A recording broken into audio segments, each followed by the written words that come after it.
Hello বন্ধুরা, আমার AZ ব্লগসে সকল বন্ধুকে অনেক অনেক স্বাগত। আজকে আমি তৈরি করছি পুরো একবারে দোকানের মিষ্টির দোকানের মতো ছোলার ডাল, কিন্তু খুব সহজে আর কম সময়ে। কিভাবে করছি দেখো এবার। প্রথমে আমি একটা আলুটাকে, দোকানে অবশ্য আলুর খোসা ছাড়িয়ে নেয়, আমি আমি ছাড়িয়ে নিয়েছি।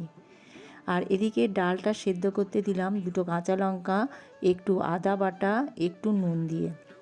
আর আলুটাকে আমি খোসা ছাড়িয়ে ছোট ছোট করে কেটে নিচ্ছি।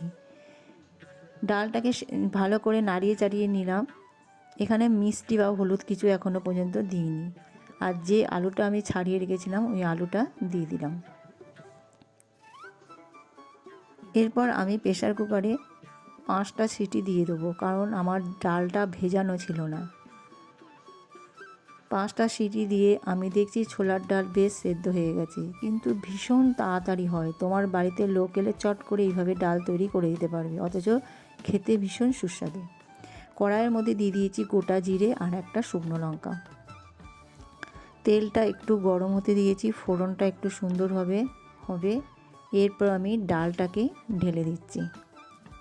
ডালের মধ্যে আমি হলুদটা দিয়ে দিয়েছি, ওটা তো আমি বুঝতে পারিনি, ভিডিও করা হয়নি। যাই হোক, দিয়ে দিলাম অল্প চিনি আর একটু জল। প্রেসার কুকারে যে জলটা ছিল ওই জলটা দিয়ে দিলাম। এরপর এটা একটু নাড়িয়ে চাড়িয়ে ফুটিয়ে নেব। দেখেছো তো বন্ধুরা, কত তাড়াতাড়ি হয়ে যাচ্ছে এই ডালটা।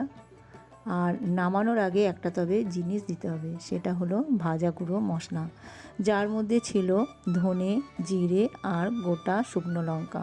ওটা আমি ডাস্ট করে নিয়ে এর মধ্যে ছড়িয়ে দিলাম। হয়ে গেল আমার ডাল।